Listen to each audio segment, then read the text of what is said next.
Так, туғанар, мына қарағыла достар, кечеден бері Санта-Фелер келді атмаңа, Дағы бір Санта-Фе келіп қалды. 7 орынды, 7 месталу, 2008 объемы 2 дизель туғанарына, қырғыз номерде. 2008 объемы 2 дизель, передний привод, 7 месталу. Bir елі алдыңғы бампер деген туғанар, косягі мен көрдім. Туғанар, бағаны 700 мың деп қойдық, жақшы қылып скидка қылып түші береді екен. Мұна.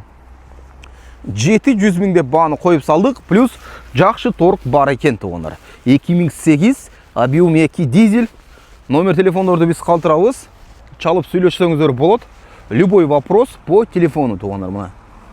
Чалып өресіздер, қырғыз номерде. Қырғызстанға кетем дегендер как раз 7 орынды екен өзі дағы. 700 мыңға қойды, корейский сборка, плюс жақшы скидка бар. Bir елі алдыңғы бампер деген ака, косяк, Кузов бойынша бір алдыңғы бампер деген алға түші береді. Түші берем деп жатады туғандар. Бұна көріңіздер, дизель, экономичный болады, білесіздер. 7 месталу, аз көрсеңіз. Автомат, конечно, туғандар мұна. Порог 44-ді көргілі, чирик-пирик жерлері жоқ вообще машинада. Мультируль бар бұл жерде. Лобойды трещинасы бар екен. Люк бар, климат бар, большой монитор, подогрев сиденьялар бар, автомат. На туғандар көріңіз. Пробег қанша пробег? 200-ден өтті дейді туғандар пробег. Дизель, мұна ұшыл жерде екен туғандар айылы.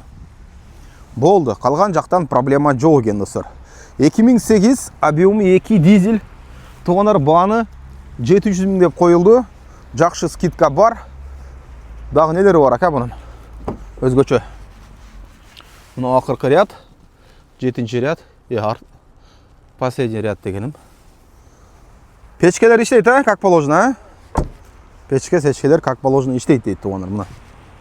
Шундай, Hyundai Santa Fe 2008 2 объемды дизель бағаны туғандар. Мен айтқандай 700 мыңға қойылды. Салам алейкум.